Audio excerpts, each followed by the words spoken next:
Жақсы әйел кез келген айдың 5-і, 14-і, 23-і күні дүниеге келген ханымдар.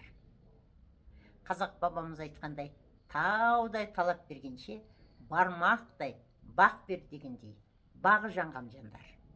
Күш қуатымен, шытырман оқиғаға деген құштарлығының арқасында олар өмірін тамаша жасай алатын жақсы әйелдер қатарынан шығады. Ол серіктесін жаңа бастамалармен әр түрлі болуына шабыттандырады.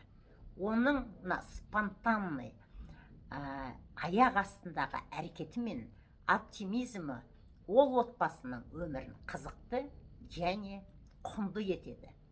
Алайда оның еркіндік пен тәуелсіздікке деген ұмтылысы қарым-қатынаста тұрақтылықтың болмауына алып келуі мүмкін. Оның шытырман оқиғаға деген құштарлығы кейде қызғаныш пен белгісіздік тудыруы мүмкін. Міне, жақсы 5-тік ханымдар осындай. Достарыңызбен бөлісіп отырыңыздар, достар. Ақпаратты біліп жүрсін.